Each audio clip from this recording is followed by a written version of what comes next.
जिन्होंने इस दिव्य और भव्य शिव महापुराण की कथा का आयोजन कराकर संपूर्ण क्षेत्रवासियों के लिए एक आनंद दिया। आपको मालूम है शंकर जी के मंदिर में कछुए की पत्थर की मूर्ति लगी रहती। कौन कौन ने देखा है? जरा उठता हाथ उठाओ, जरा देखा है आप लोगों ने? त्र्यंबकेश्वर जाओ तो शंकर जी के मंदिर में नंदी भी मिलेगा, कछुआ भी मिलेगा। भीमा शंकर जाओ, केदार जाओ, करें दर्शन आप लोगों ने, नंदी भी होता है, कछुआ भी होता है। कई लोगों के मन में प्रश्न आता है, गुरुजी ये शंकर जी के मंदिर में कछुआ क्या कर रहा है? शिव जी को कछुआ प्रिय क्या? शंकर भगवान अपने मंदिर के बाहर कछुए को इसलिए रखते हैं क्योंकि कछुआ जब दुनिया के लोग परेशान करते हैं ना, तो कछुआ अपनी इंद्रियों को समेट लेता है, मौन होकर पड़ा रहता है। जब दुनिया ताना दे, गाली दे, आप शब्द कहे, पलट कर कुछ मत बोलो, मौन होकर बैठ जाओ, क्योंकि दुनिया का सबसे बड़ा आभूषण है मौन रहना। चुप रहो, चुप रहो। और कछुआ जिसको एक बार आप घुमा दो और दूसरी दिशा में चला दो, थोड़ी दूर चलकर कछुआ वापस उसी दिशा में चलेगा जिस दिशा में वो पहले जा रहा था। जिस दिशा में वो पहले जा रहा था उसी दिशा में कछुआ चलता है। घुमा दो, रास्ता बदल दो, उसका स्थान बदल दो उसका, परंतु फिर वापस उसी दिशा में जाएगा जिस दिशा में वो चलता था।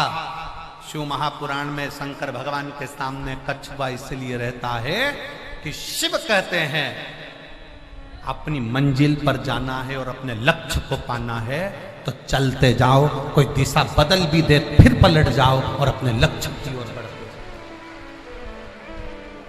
तुमने सोच लिया मकान खरीदना है मतलब मकान मिलेगा जरूर, जमीन खरीदना है मतलब जमीन मिलेगी जरूर, डॉक्टर बनना है मतलब तुम्हारा परिश्रम अगर प्रबल है तो तुम डॉक्टर बनोगे जरूर, इंजीनियर बनना है तो इंजीनियर बनोगे जरूर।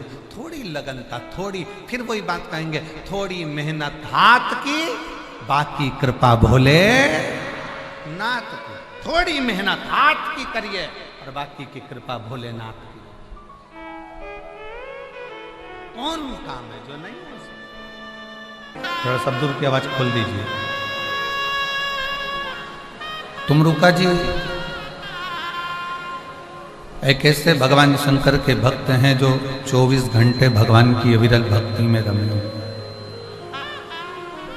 भगवान के भजन में रमे हुए। शंकर भगवान का नाम जाप, शिव का स्मरण, शिव का भजन, शिव की भक्ति उनके मुख से निरंतर बहता है। और मान लो यदि वो शंकर भगवान का नाम नहीं ले पाते हैं तो वो अपने कानों से शिव नाम सुनते रहते हैं। मेरी जीजियों, मेरे जीजाओं, मेरी बेटियों, बेटाओं, मेरी माताओं, मेरे भाई बहन, एक बात अपने अंदर उतार कर रखना कि अगर शंकर की कथा नहीं पढ़ सकते, शंकर भगवान का मंत्र जाप नहीं कर सकते या शिव का शिवालय भी नहीं जा सकते तो 24 घंटे में से कम 5 मिनट निकालकर शिव महापुराण की कथा सुना जरूर करो, सुना करो।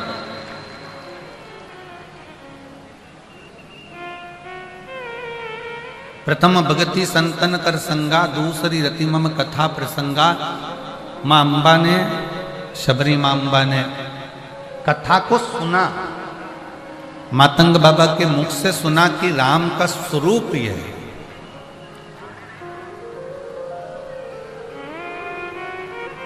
रुक्मणी जी ने जब पत्र लिखा था ना द्वारकाधीश को, तो उस पत्र में एक बात लिखकर भेजी थी कि मैं आपको देखी नहीं हूं आज तक, मैंने आज तक आपको देखा नहीं। रुक्मणी जी पत्र में लिखती हैं कि मैंने अपने गुरुओं के मुख से और बड़ों के मुख से सुना है कि कृष्ण ऐसे हैं जो ब्रज में निवास करते हैं और ब्रज में निवास करने के बाद वो भगवान कृष्ण जाकर मथुरा पहुंचे, मथुरा से वो द्वारका पहुंच गए और द्वारका के राजा बनकर बैठ गए।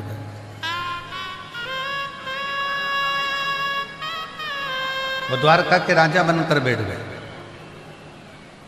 मैंने केवल सुना, मैंने आपको देखा नहीं। आप किसी की बहुत बड़ाई करो, बहुत बड़ाई करो, वो व्यक्ति ऐसा है, वो व्यक्ति वैसा है, वो व्यक्ति वैसा है, वो व्यक्ति वैसा है, तो अंदर एक ललकता होती है। एक बार उसको देखे तो सही कि वो कैसा है। ये इतनी सारी मेरी जो जीजियां बैठी हैं, मेरे जीजा बैठे हैं, मेरी बेटियां बेटा बैठे हैं, मेरी माताएं बैठी हैं, मैं आपको कहूंगा, आपने टीवी पर कथा सुनी, सुनकर आपके अंदर शंकर के मंदिर जाने की ललकता जागी, एक लोटा जल चढ़ाने की ललकता जागी, और फिर ललकता जागी कि एक बार कथा के पंडाल में बैठकर कथा सुनकर तो देखूं कि बाबा देता क्या। बोल बम का नारा है, सारी समस्या का हल। आखिर शिव देता क्या है? शंकर प्रदान क्या करता है? क्या इस पंडाल के अंदर क्या है?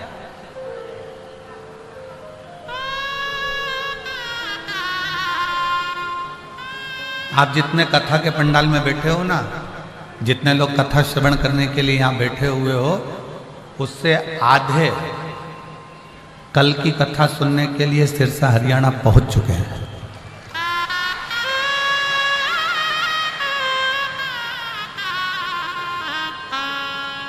आखिर शिव पुराण में ऐसा है क्या?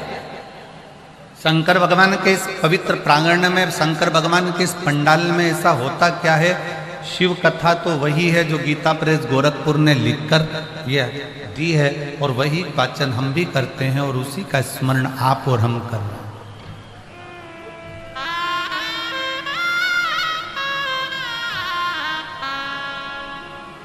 पर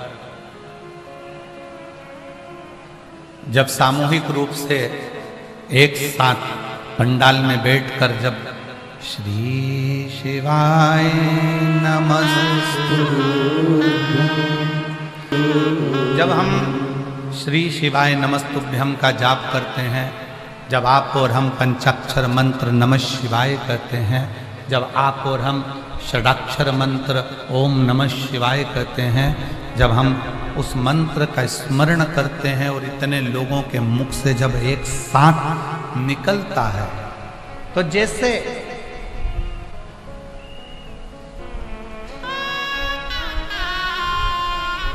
सत्यभामा जी ने रुक्मणी जी से कहा था कि द्रौपदी के पास ऐसा क्या है कि हमारा कृष्ण हमको छोड़कर द्रौपदी के लिए भागकर चले जाता है। द्रौपदी से भगवान कृष्ण का संबंध क्या है? क्या संबंध है द्रौपदी का भगवान कृष्ण से, जो भगवान कृष्ण दौड़कर द्रौपदी के पास चले जाते हैं? रुक्मणी जी ने कहा द्रौपदी उनकी बहन है, प्रेम का संबंध है, स्नेह का संबंध है।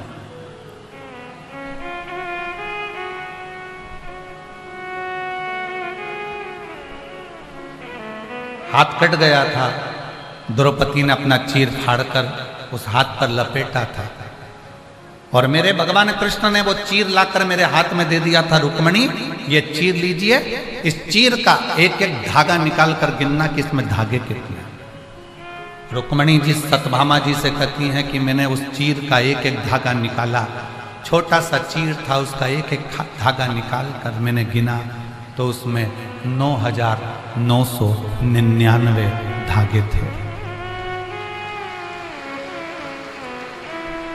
जो द्रौपदी ने भगवान कृष्ण के हाथ में चीर बांधा था उसमें 9,999 धागे थे।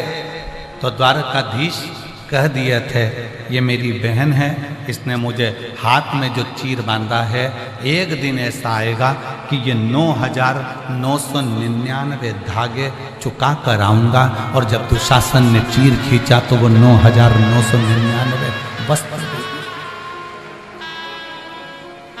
सत्यभामा जी कहती है रुक्मणी से कृष्ण भगवान का संबंध क्या? तो कब बहन है। बहन है तो जरा मैं भी तो समझ के आऊं कि आधा चावल का दाना खाने के लिए बुला लेती है।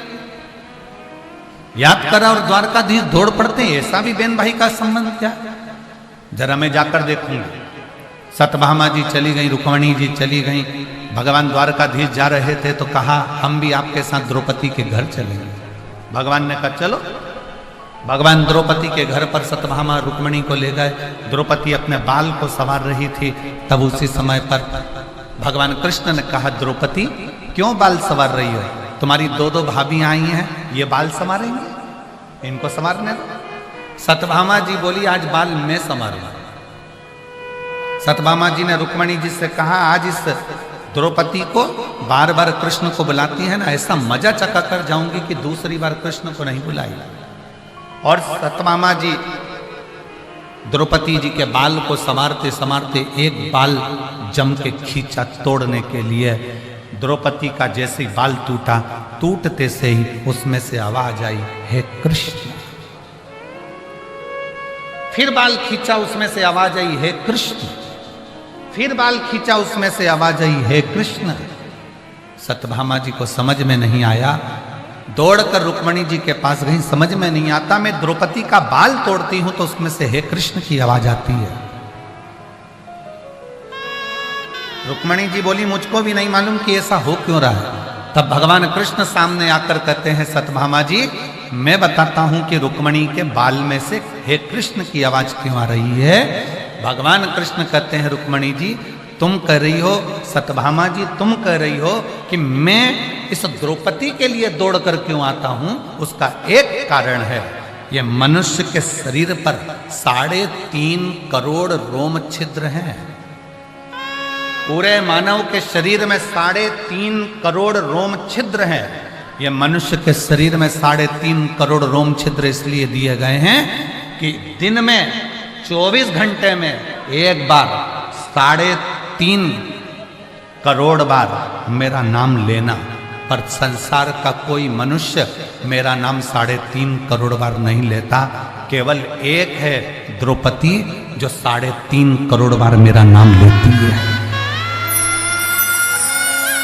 केवल एक है द्रौपदी जो 3.5 करोड़ बार मेरा नाम लेती है।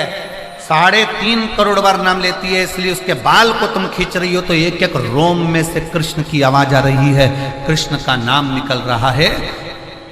इसलिए मैं दौड़कर इस द्रौपदी के लिए आता हूं। इसलिए मैं दौड़कर इस द्रौपदी के लिए आता हूं। भगवान शंकर की कथा कहती है 3.5 करोड़ बार हम भगवान का नाम नहीं ले सकते।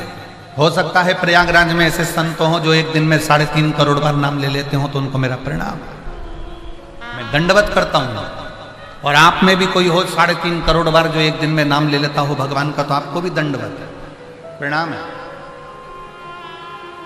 पर हम और आप 3.5 करोड़ बार घर में रहते हुए भगवान का नाम नहीं ले पाते। इसलिए शिव पुराण कहती है कि कथा के मंडप में जाकर बैठ जाओ। जब एक साथ इतने सारे शिव भक्त भगवान का नाम लेंगे, उच्चारण करेंगे, वो शब्द आपस में टकरा कर टूटेगा, करोड़ों उसके शंख हो जाएंगे और वो करोड़ों की संख्या में हमारे रोम रोम में समा जाएंगे। तो हमें 3.5 करोड़ बार भगवान का नाम लेने का पुण्य फल कथा के पंडाल में प्राप्त हो जाए। जब द्रौपदी 3.5 करोड़ बार नाम लेती है और 3.5 करोड़ बार नाम लेने पर भगवान कृष्ण दौड़ कर आते हैं, इसलिए जो पंडाल में बैठकर कथा को श्रवण करता है उसका काम सफल क्यों होता है? क्योंकि वो 3.5 करोड़ बार भगवान का नाम ले लेता है, भगवान को पुकार।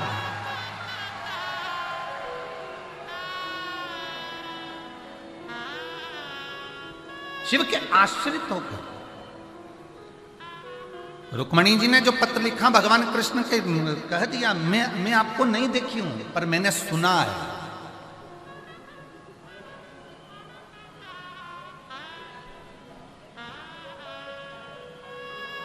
प्रथम भगति संतन कर संगा, दूसरी रति मम कथा प्रसंगा।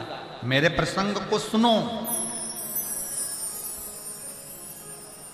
रुक्मणी जी ने केवल भगवान के प्रसंग को सुना था। रुक्मणी जी ने मन से भगवान कृष्ण को पति मान लिया। भगवान कृष्ण को पति, मानसिक विवाह कर लिया, दिल का विवाह कर लिया, हृदय का विवाह कर लिया।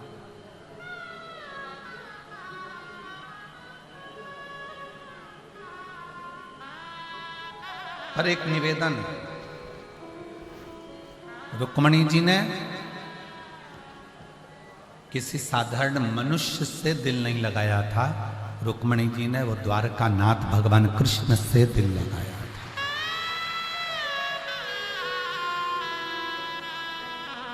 आज के पढ़ने वाले बच्चे कॉलेज में, स्कूल में जाने लगते हैं, कॉलेज में पहुंच जाते हैं और उनको कोई अच्छा लगने लगता है तो वो प्रेम की चिंता करने लगते हैं, प्यार की चिंता करने लगते हैं।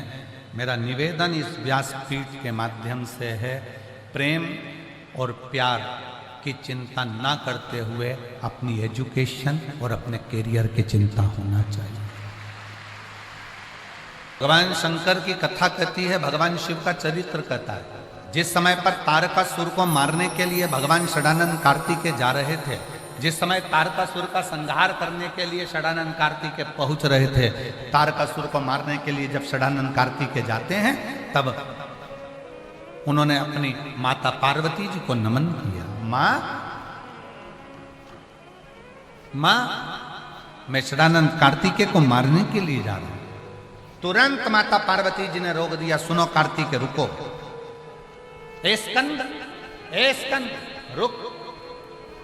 जैसे ही कार्तिकेय ने कहा मां मैं तारकासुर को मारने के लिए जा रहा हूं, रोक दिया मां ने, रुको।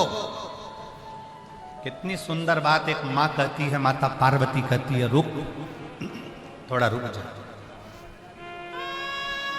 रुक, थोड़ा रुक जा। हाँ मां, क्या बात है? दुनिया की सारी मां इस बात के लिए बहुत गौरवान्वित हो। माता पार्वती जी ने कह दिया तारकासुर को मारने के लिए कौन जा रहा है? कार्तिक कहते हैं मां मैं तारकासुर को मारने के लिए जा रहा हूं। पार्वती जी कहती हैं अब तो तारकासुर मर नहीं सकता, क्योंकि तेरे अंदर मैं शब्द आ गया। शब्द में नहीं आना चाहिए कि तुम मार रहे हो, शब्द ये आना चाहिए कि शिव की कृपा से तारकासुर मर रहा है। जहां मेरा संबोधन आ गया, जहां मैं संबोधन आ गया, जहां मैं आ गया, वहां सब कुछ समाप्त हो, सब कुछ समाप्त। जब मंदोदरी रावण को समझाती थी तो रावण बहुत चिल्लाकर कहता था तू मुझे जानती नहीं है, मैं लंका का राजा रावण।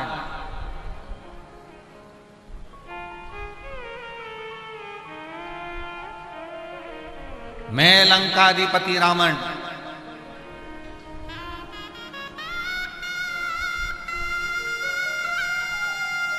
और कितना सुंदर मां कौशल्या जी ने पूछा था राम जी से, मेरे लाल तूने रावण को मार दिया?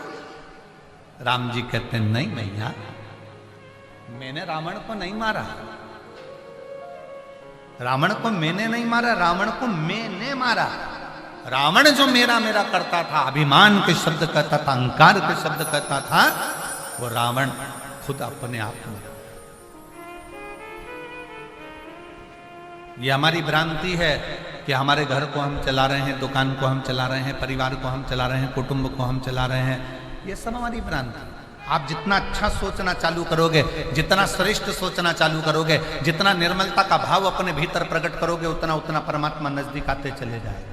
शिव को पाने का सबसे सुंदर तरीका क्या है? शिव को पाने का सबसे सुंदर तरीका है अपने मन को साफ कर लीजिए, किसी के प्रति गलत बोलना नहीं, किसी के प्रति गलत सोचना नहीं, और किसी के प्रति गलत विचार लाना। हम गलत विचार लेकर आते हैं तो हमारा जीवन भी गलत होते चले जाते।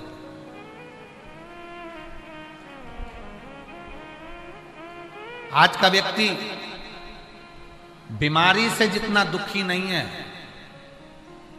आज का व्यक्ति बीमारी से जितना दुखी नहीं है, उतना वो बीमारी के बारे में सोच सोच के दुखी है।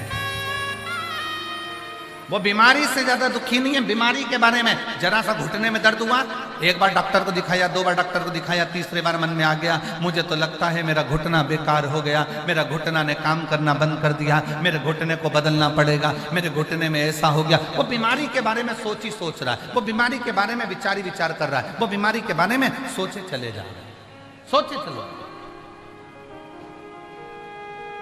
जरा सा शरीर में गठान हो गई, जरा से शरीर में गांठ हो गई, वो सोचते चले जा रहा है, विचार करते चले जा रहा है। शरीर में गांठ हो गई, चेस्ट में गांठ हो गई, पेट में गांठ हो गई, बच्चादानी में गांठ हो गई, ऐसा लग रहा है कि ये गांठ कहीं दूसरी ना निकल जाए। गांठ का जांच कराऊंगी, जाऊंगी, दिखाओ डॉक्टर को, दवाई खाओ डॉक्टर की। हम पहले भी कहते हैं कि डॉक्टर शंकर का एक रूप है, हम पहले भी कहें कि डॉक्टर शिव का एक रूप है। आप डॉक्टर को दिखाओ, दवाई खाओ, जांच कराओ, पर निवेदन इतना सा है, उस बीमारी के अगर गठान हुई है तो बहुत गलत मत सोचो कि ये बीमारी ना जाने कौन सी होगी, कहीं कैंसर जैसा रोग तो नहीं हो गया, कहीं बड़ा रोग तो नहीं हो गया।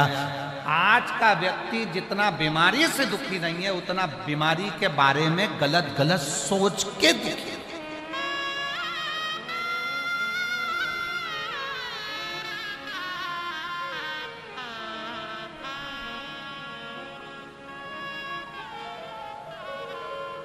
एक पत्र है, अच्छा है।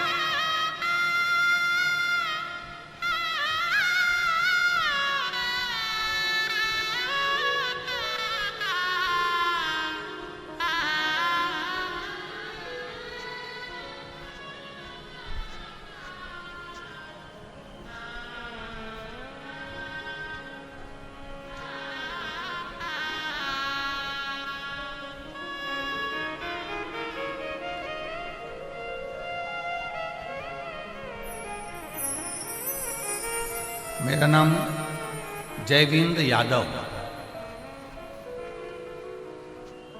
जयविंद यादव कहीं बैठे हो तो हाथ हिला सकते हैं।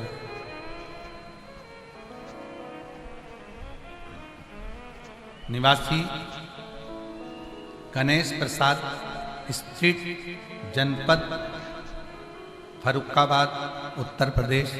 मेरा मोबाइल नंबर ये है।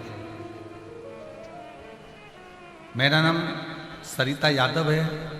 मेरे पति जयविंद यादव को दांत उखड़वाने के वजह से उनके मुख में पहले सूजन आई, सूजन आकर फिर मुख में गांठ हो गई। गठान होने के कारण उनके गाल में बहुत दर्द रहने लगा, काफ़ी परेशानियां होने लगी।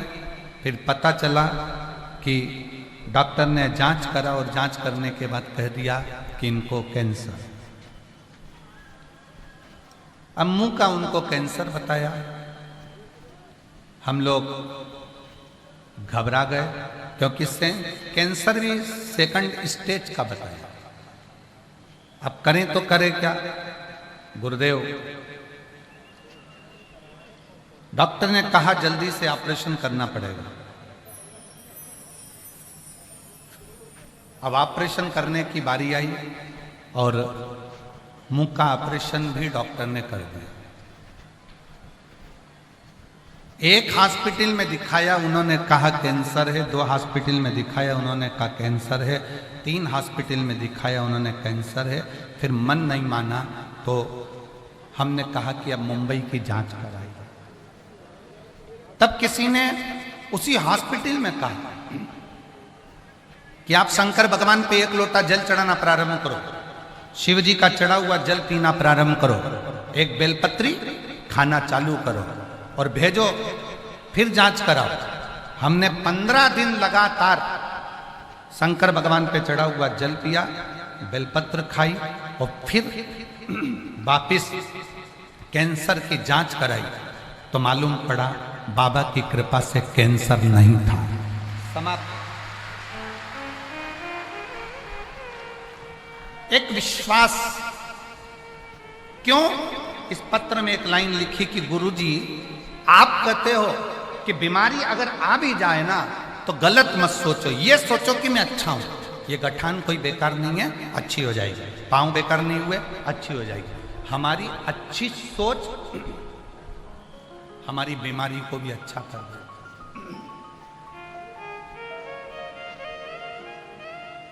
हमारे अच्छे विचार हमारे रोग को, हमारी तकलीफों को समाप्त कर देती है।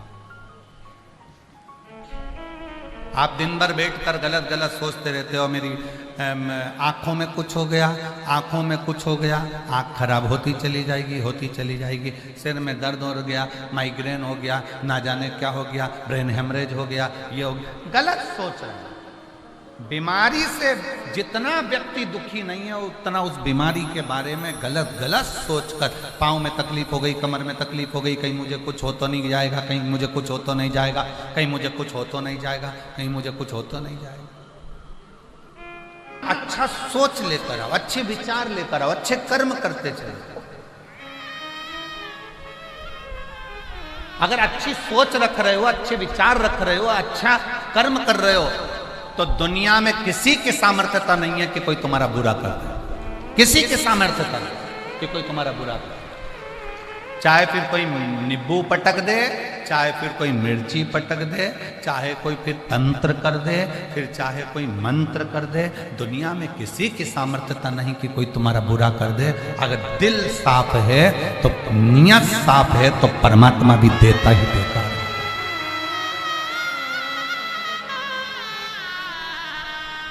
कितना सुंदर कहा, मन चंगा तो, जम के बोलो जरा, मन चंगा तो कठोते में गंगा।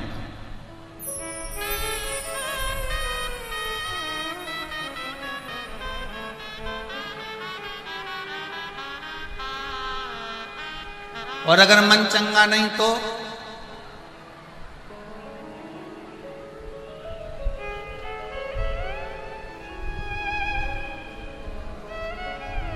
बहुत सारा करोड़ों का धन हो और मन चंगा नहीं हो तो भी फिर व्यक्ति नंगा की नंगा ही है। क्या मतलब? मन चंगा है तो कठोते में गंगा, और धन, ऐश्वर्य, वैभव, बहुत कुछ है। हमने तीसरे दिन की कथा में आपको कहा था कि दाम, नाम और राम। दाम पकड़ोगे तो भी राम चले जाएगा, और नाम पकड़ोगे तो भी राम चले जाएगा, और यदि राम को पकड़ लिया तो दाम और नाम दोनों तुम्हारे पास आते हैं। संपदा भी आएगी और ऐश्वर्य भी आएगा। आज दुनिया के लोगों ने परमात्मा को छोड़ दिया, आज दुनिया के लोगों ने भगवान को छोड़ दिया। जैसे ही षडानंद कार्तिकेय जी ने कहा, माँ मैं तारकासुर को मारने के लिए जा रहा हूं, माँ ने रोक लिया, रुक, रुक। षडानंद कार्तिकेय रुको, स्कंद रुको, तुम कह रहे हो कि मैंने मारा, मैं मारने जा रहा हूं? यही तो भ्रम है दुनिया का।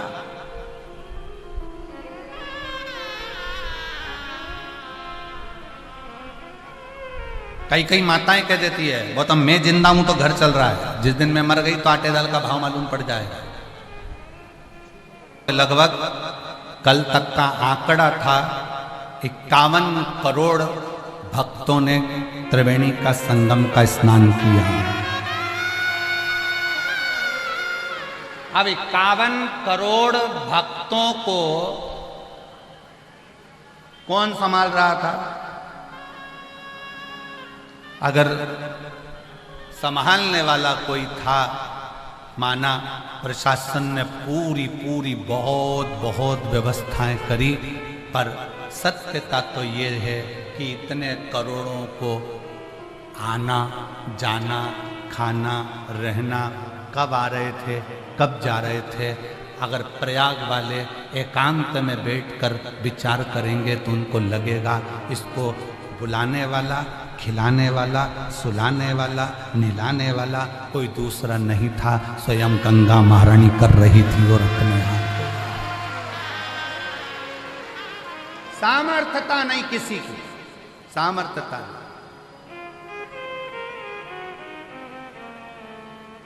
51 करोड़ भक्तों को भोजन कराना, 51 करोड़ों की रहने की व्यवस्था, भोजन व्यवस्था, शौचालय व्यवस्था, अन्य व्यवस्था। और उसके बाद भी कई लोग ऐसे हैं कि दिन भर बैठकर गलतियां छांटते रहते हैं। बताओ इतनी सारी गंदगी हो गई। अरे गंदे आदमी, तू गंदगी देख ही क्यों रहा है? तू तो अच्छा देखना।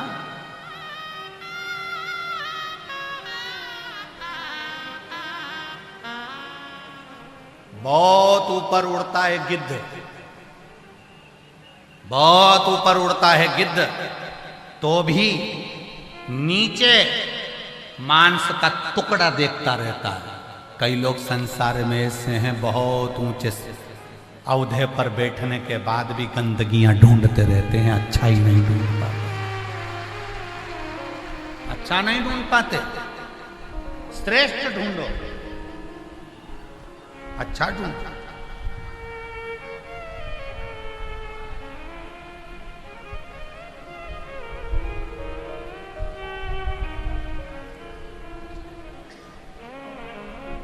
यहाँ पर एक माता बैठी है जो अपने परिवार के साथ में कथा सुनने के लिए जब पहले दिन वहाँ से चली थी तो ट्रैफिक में फंस गई थी, बहुत भीड़ थी।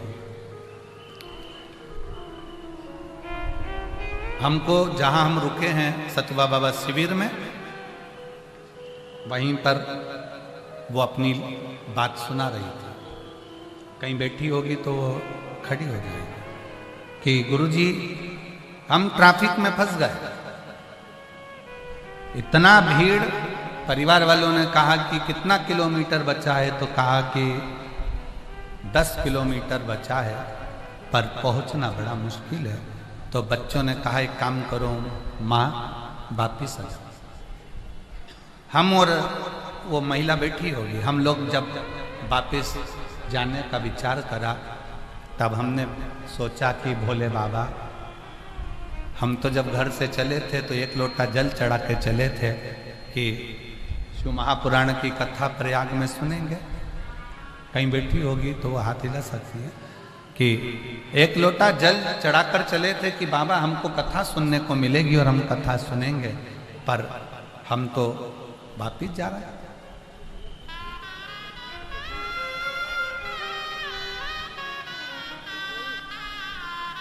बैग लिया, वापिस जाने लगी।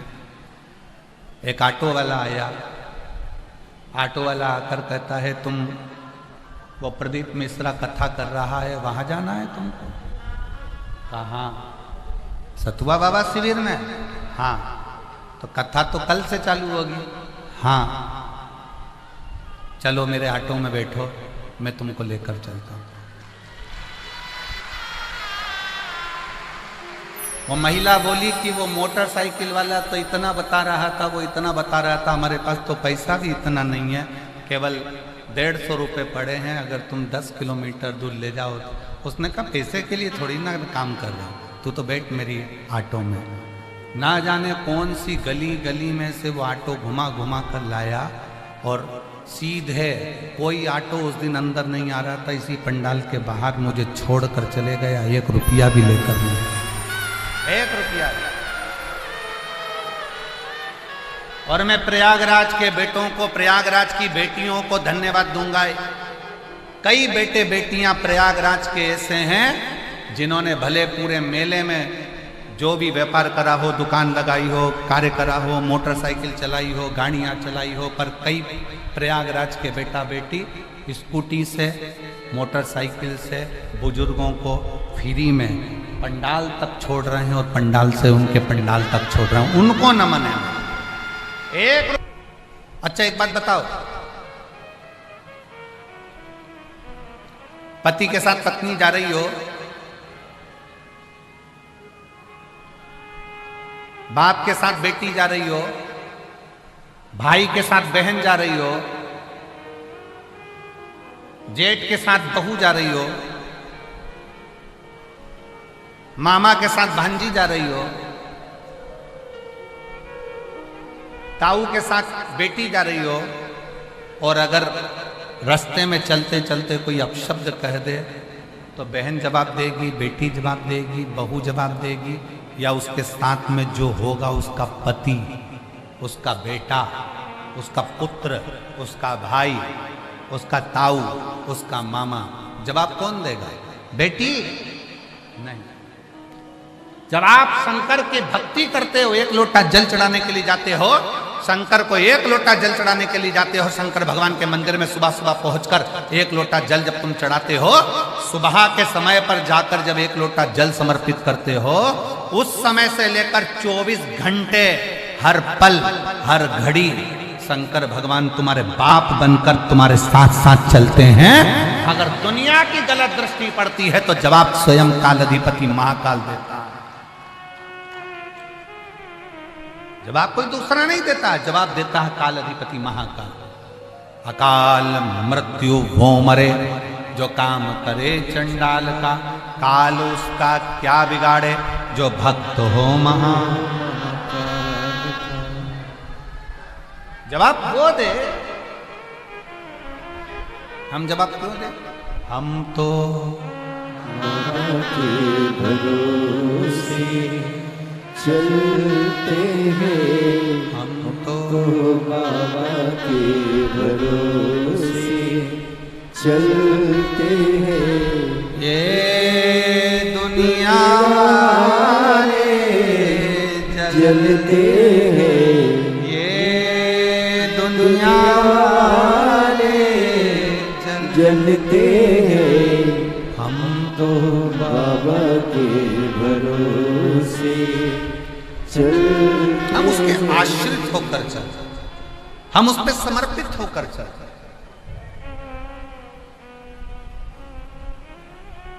हम अगर उसके दरवाजे पर जाकर विनय कर रहे हैं, निवेदन कर रहे हैं, उससे विनती कर रहे हैं, उसकी अर्चना कर रहे हैं, उसके आश्रित,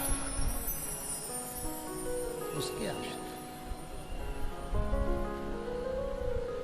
अपने स्थान पर बैठकर भगवान देवाधिदेव महादेव से अपने मन के भाव कहिए।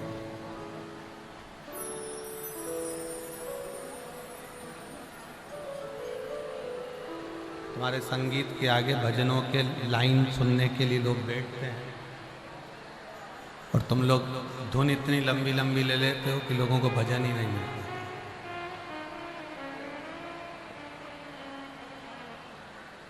शिव कथा कर रही है, भगवान शंकर की कथा कर, दिल से हृदय से बाबा को अपने मन का भाव व्यक्त करेंगे। हृदय से सभी लोग बाबा को अपना भाव कहेंगे। आज बड़े दिल के साथ, हृदय के साथ बाबा से प्रार्थना करिए और हृदय से बाबा को निवेदन करिए। जहाँ जगह मिले वहाँ बैठ जाओ और दिल से बाबा को प्रार्थना करो।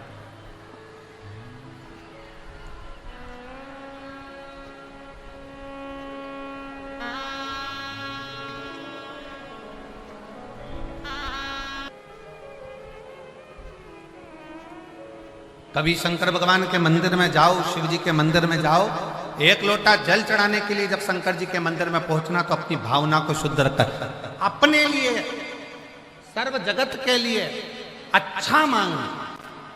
मेरे पड़ोसी ने यह कर दिया, मेरे उस रिश्तेदार ने मेरा बुरा कर दिया, उसने मेरे साथ में ऐसा कर दिया, भगवान उसके साथ ऐसा कर देना। ना ना ना, भगवान से मांगो श्रेष्ठता में,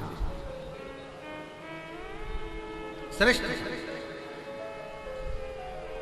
एक पत्र है, उस पत्र में एक बहन ने लिखा है, अरुण कुमार बिहटा पटना से, मेरा मोबाइल नंबर ये है, कहीं बैठे हों तो हाथ हिला सकते हैं। अरुण कुमार बिहटा पटना,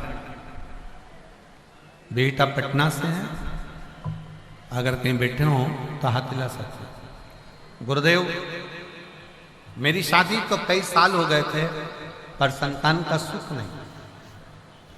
शादी के 4 साल तक तो हमने डॉक्टर को दिखाया, 5 साल दिखाया, 6 साल दिखाया, 7 साल दिखाया, पर फिर भी संतान का सुख नहीं। डॉक्टर के अनुसार संतान हमारे यहाँ जन्म नहीं ले सकती थी, कुछ कारण डॉक्टरों ने बता दिया। डॉक्टरों ने मना कर दिया था कि तुम मां नहीं बन सकती, तुम्हारे घर औलाद नहीं है। 7 साल के बाद हमने छोड़ दिया कि अब हम मां नहीं बन सकते। लोगों के ताने भी सुनना, आप शब्द कहना। आपकी एक बात टीवी पर सुन ली थी कि आप भगवान शंकर से रोज प्रार्थना करते हो कि बाबा किसी पुरुष की जेब खाली मत रखना और किसी स्त्री की गोद खाली मत रखना, उसकी गोद जरूर भर कर। तब मन में जागृतता आ गई, शंकर जी के मंदिर में जाना चालू कर दिया। 7 साल, 8 साल, 9 साल, 10 साल, 11 साल, 12 साल ऐसे निकलते निकलते 15 साल, 16 साल 17 साल सब निकल गए, 18 साल निकल गए तो भी संतान का सुख नहीं आया। तब आपकी कथा ने जो बल दिया, फिर हमने शंकर के मंदिर जाना चालू किया। मैं और मेरी पत्नी दोनों शिव के मंदिर जाते। पत्नी ने अब मेरे से कहा कि अपन दोनों पशुपति व्रत करते। हमने दोनों ने पशुपति व्रत करा। एक व्रत में गर्भ नहीं ठहरा, सफेद आंकड़े की जड़ बांधी, गर्भ नहीं ठहरा। तब पत्नी का मन उदास हो गया। उसने कहा भगवान तो सुन ही नहीं रहा, डॉक्टर की बात बिल्कुल सच है कि मैं मां नहीं बन सकती। फिर भी मैंने अपनी पत्नी से कहा कि एक बार फिर पशुपति व्रत करते। दूसरी बार पशुपति व्रत करा, दूसरी बार फिर सफेद आंकड़े की जड़ बांधी। 2.5 महीने के बाद गर्भ ठहर गया और बाबा की कृपा से एक नहीं 2 संतान की प्राप्ति हुई। मैं बाबा को 18 साल के बाद बाबा ने दिया। अरुण कुमार बेटा पटना से, कहीं बैठे हो तो हाथ हिला सकते हैं। बेटा पटना से। एक लाइन अच्छी लिखी है, आप और हम गुनगुनाते हैं।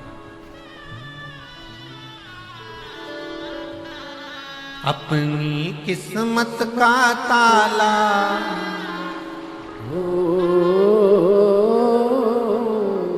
अपनी किस्मत का ताला तुम खोलते चलो। श्री शिवाय नमस्तुभ्यं तुम बोलते चलो। भगवान शंकर का गुणगान स्मरण गुरुजी 18 साल के बाद बाबा ने दिया, पर दिया मैं और मेरे के संबोधन से दूर। हम और आप कुछ नहीं करने वाला तो वो स्वयं त्रिकालदर्शी, कैलाशी, अविनाशी स्वयं शिव है। मेरा नाम गीता देवी, निवासी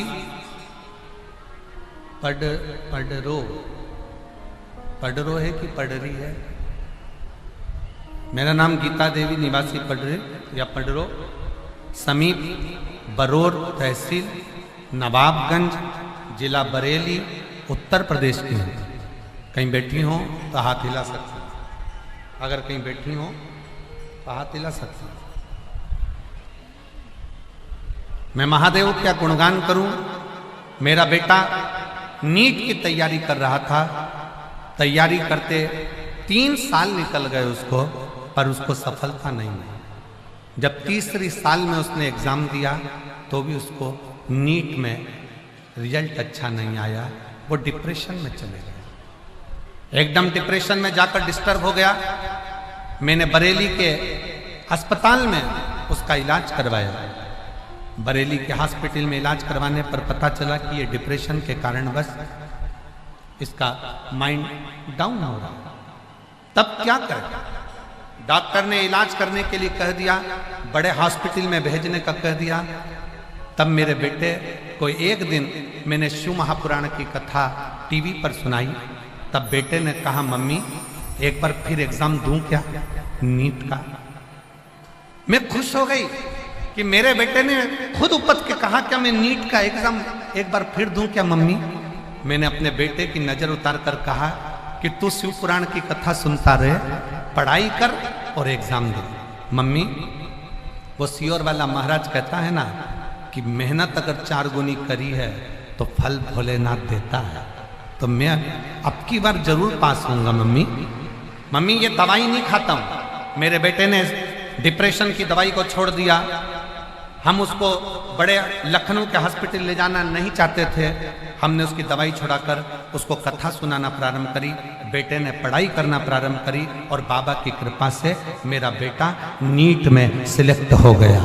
गुरुदेव, आज मेरा बेटा प्रयागराज के ही मेडिकल कॉलेज में पढ़ाई कर रहा है। मैं बाबा को यहाँ प्रणाम करने के लिए बैठे हैं। आप ही हैं अभी? आप कहीं ठीक है, अभी बाद में बुलाते हैं। ठीक है, आप बैठो। आप ही एक बार कैमरे पर दिखा दीजिए इनको कैमरे पर दिखा।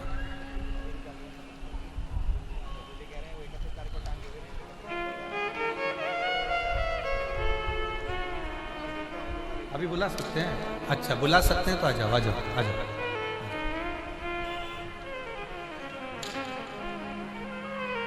मेरे बेटे को जो डिप्रेशन में चला गया था, हम लोगों ने तो आस छोड़ दी थी गुरुदेव, पर शिव महापुराण की कथा ने मेरे बेटे को मेडिकल कॉलेज दिला दिया। आज मैं बाबा को धन्यवाद देती हूँ। प्रयागराज के ही मेडिकल कॉलेज में बेटा पढ़ रहा, उसने नीट का एग्जाम क्लियर कर लिया। ये आपका परिश्रम है, ये आपकी मेहनत है, इसमें कोई बाबा कुछ नहीं करा है, ना सीवर वाला महाराज कुछ करा।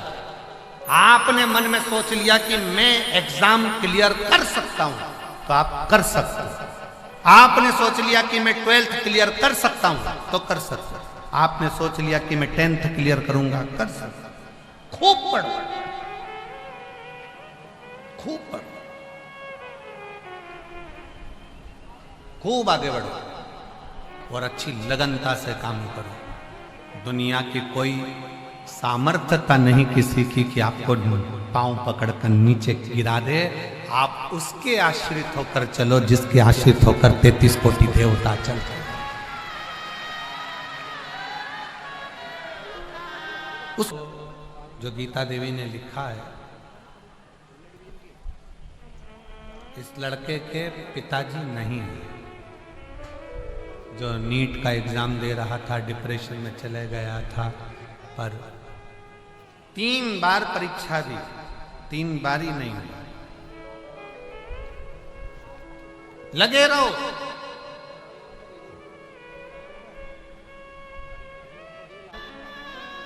शिव कथा कर रहे हो, भगवान शंकर का संवाद कर रहे हो। तारकासुर, षडानंद कार्तिकेय जब तारकासुर को मारने के लिए चले तो पार्वती जी ने कह दिया अब जाओ, अब तुम्हारे अंदर मैं और मेरा नहीं है, अब चले। और तारकासुर को मारना, पर एक बात याद रखना, उसके हृदय में शिव बस रहा। जिसके दिल में शंकर है ना, जिसके हृदय में शंकर है ना, उसको कष्ट मत देना।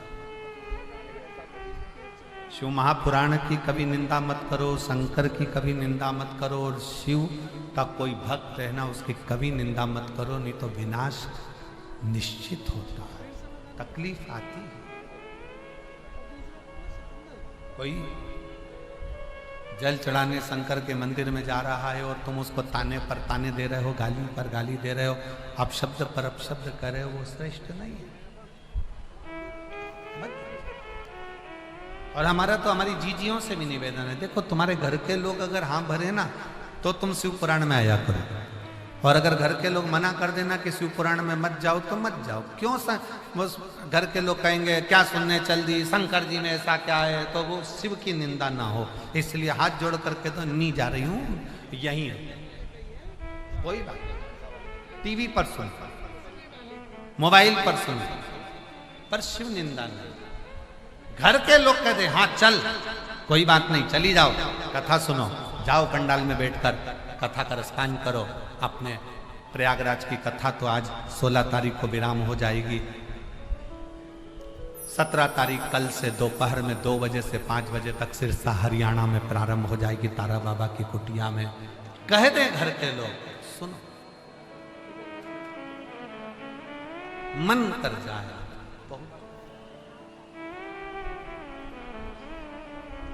तारकासुर के हृदय में शिव बसता। षडानंद, बाण छोड़ना शरीर में लगे, हृदय में ना लगे, ठीक है। तारकासुर ने सामने जो षडानंद कार्तिकेय जी थे ना, उनको देखा, तो षडानंद कार्तिकेय को देखकर तारकासुर प्रणाम करता है। क्यों? क्योंकि यह कोई साधारण नहीं है, मेरे शंकर का अंश है, स्वयं शिव का स्वरूप है, ये शिव का अंश है।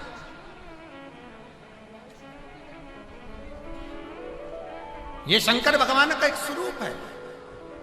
प्रणाम किया, नमन किया।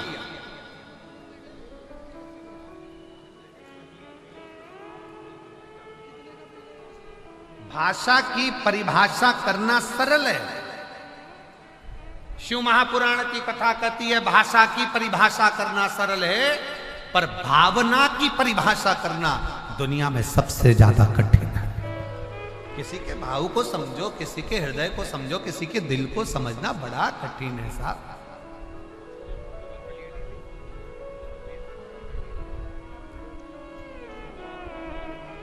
वेद पढ़ना सरल है, पर वेदना पढ़ना कठिन है। किसी के दिल की वेदना तो पढ़ो। कहने वालों ने कहा कि वेद पढ़ो, मना नहीं, पढ़ो, पर वेदना भी पढ़ो कि किसी के दिल में कितनी चोट है, कितना गम है उसके अंदर, कितना दुख है उसके अंदर, कितना दर्द है उसके अंदर। ये इतनी लाखों की संख्या में आप लोग जो कथा सुनने के लिए धूप में, चिलचिलाती हुई धूप में, कड़कती हुई धूप में सिर पर कपड़ा डाल डाल कर बैठे हो ना, साधारण नहीं हो भाई। कोई ना कोई अपने दिल में थोड़ी ना थोड़ी वेदना होगी ना, तो शंकर से कहने के लिए आए हो कि बाबा मेरे दुख को काट देना, मेरे तकलीफों को मिटा देना, गंगा मैया मेरे कष्ट मिटा देना। कोई वेदना, कोई वेदना। वेद पढ़ना सरल है, पर वेदना को पढ़ना कठिन है। हृदय को जानना, भाषा की परिभाषा करना सरल हो सकता है, पर वेदना की परिभाषा करना कठिन है। अब उसके भीतर के दर्द को कौन जाने? कौन? इसलिए मेरी जीजियों, मेरे जीजाओं, मेरी बेटियों, बेटाओं, मेरी माताओं से निवेदन है कि शंकर के मंदिर में जाना ना तो व्यर्थ की चर्चाएं ना कर कर, जैसे शिव महापुराण के कथा के पंडाल में आप इतना बड़ा प्रयाग का मेला होने पर, इतना लाखों में भीड़ होने पर भी आपके इस पंडाल के अंदर आप एकदम मौन होकर बैठते हो शांति से। शायद दुनिया का पहला कोई पंडाल होगा इस मेले का जिसमें इतने साइलेंट से बैठकर आप कथा का रसतत्व ग्रहण करें। कई लोगों को तो आश्चर्य लगता होगा कि इतने लाखों में जनता और उसके बाद भी मुख से आवाज नहीं है, एकदम चुप, धूप पड़ रही है, बैठे हैं और कथा का रसतत्व सुन रहे हैं। ये क्या है? आश्चर्य।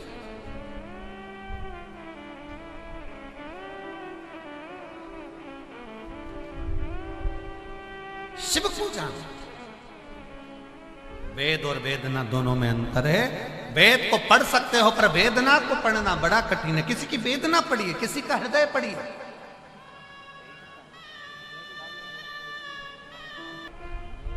तारकासुर का अंतिम क्षण है और उसने हाथ जोड़ा है, कार्तिकेय बाबा को प्रणाम किया।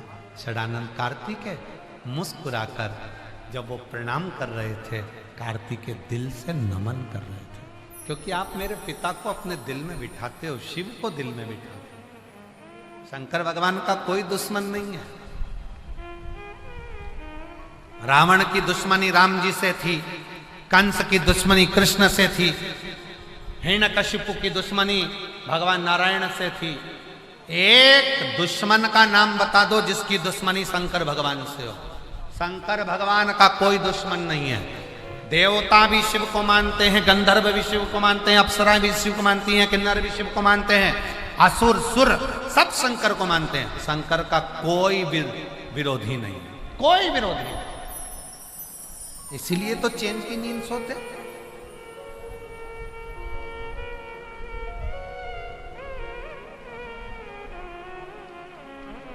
शिव का कोई विरोधी नहीं,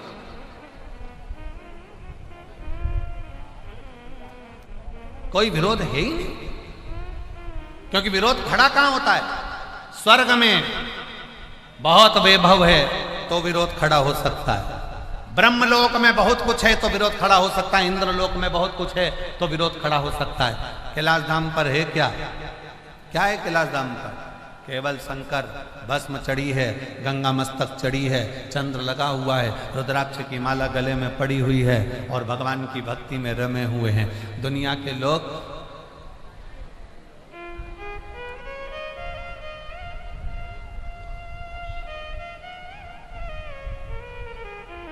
शिव को जिस दिन पहचान जाएं और शंकर के जल को जिस दिन जान जाएं, शिव के एक लोटे जल को जिस दिन तुम पहचान गए तो समझ लेना कि शंकर की भक्ति की एक सीढ़ी पर तुम चढ़ गए, मतलब शंकर तुम्हें मिलने वाला है और तुम्हारा कार्य सफल होने वाला है। शिव की भक्ति को पहचानो कि कैसे? अगर शंकर के मंदिर में जाना चालू कर दिया, शंकर जी को एक लोटा जल चढ़ाना चालू कर दिया, शंकर के मंदिर तक पहुंचना प्रारंभ कर दिया, समझ लो शिव भक्ति तुम्हारे पास में आने लगी है। शंकर की उदारता तुम पर हो गई, शंकर की करुणा तुम पर हो गई। शिव को याद करते रहो, शिव की भक्ति करते रहो। जिस दिन एक लोटा जल चढ़ाना आप शंकर के मंदिर में जाना चालू कर दो, जिस दिन शिव के मंदिर में रोज प्रतिदिन तुम्हारे घर का जल शंकर के मंदिर में जाने लगे, समझ लेना कि अब शंकर भगवान ने तुम्हारा हाथ पकड़ लिया है और तुमको पार करेगा और मंजिल तक पहुंचाएगा। बोल बम का नारा है। अच्छी जम के बोलो जरा, आवाज जरा जोरदार आना चाहिए। बोल बम का नारा है, सारी समस्या का हल। जिस दिन मंदिर जाने लगो समझ लो कि बाबा पकड़ लिया, पकड़ो।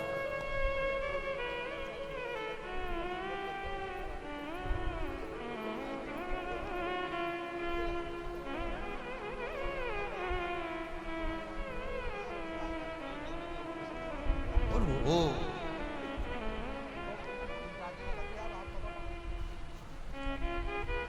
शिव की भक्ति, शंकर भगवान की लगन, स्मरण, शिव तत्व,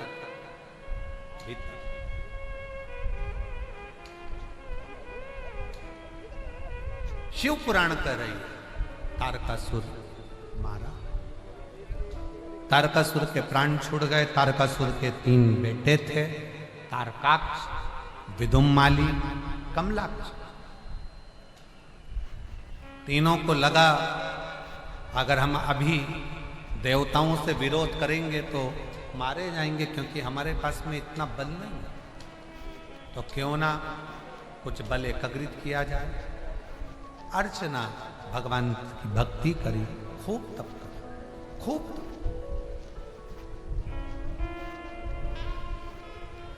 आप और हम तप नहीं कर सकते, पर आप और हम भगवान के नाम का जाप कर सकते हैं। इसलिए घर में जब फ्री रहा करो, काम करो, दुकान हो, व्यापार हो, गाड़ी हो, घर हो, सबके ऊपर लिख दो श्री शिवाय गई। शिव महापुराण की कथा कहती है कि सुखदेव जी महाराज ने राजा परीक्षित से कहा, सुन परीक्षित, तुझे भले दूसरों ने कह दिया होगा कि मैं तुझे बचा लूंगा, मैं तुझे बचा लूंगा, पर मेरे पास गारंटी नहीं है कि मैं तुझे बचा लूंगा। परीक्षित, तक्षक नाग भी आएगा, डसेगा भी, तू मरेगा भी, पर एक बात याद रखना परीक्षित, मैं तुझे बचा नहीं सकूंगा, पर इतनी गारंटी जरूर देता हूं कि तेरा दिल अगर कथा में लग गया तो मृत्यु भी आएगी ना चलेगी। बस शिव महापुराण की कथा यही करती है, शंकर भगवान की कथा यही करती है, शिव महापुराण की कथा यही करती है। कथा में अगर दिल लग गया, दुख भी आएगा ना मालूम नहीं पड़ेगा, तकलीफ भी आएगी ना मालूम नहीं पड़ेगा, बड़े से बड़ा रोग हो गया, बड़े से बड़ी बीमारी हो गई, बड़े से बड़ा कष्ट भी आ गया, और तुम्हारा दिल शंकर में लगा है, तुम शिव कथा को सुन रहे हो, स्मरण कर रहे हो, तो ये निश्चित है दुख कब आकर चले जाएगा मालूम ही नहीं पड़ेगा, और तुम्हारा दिल शिव में लग जाएगा।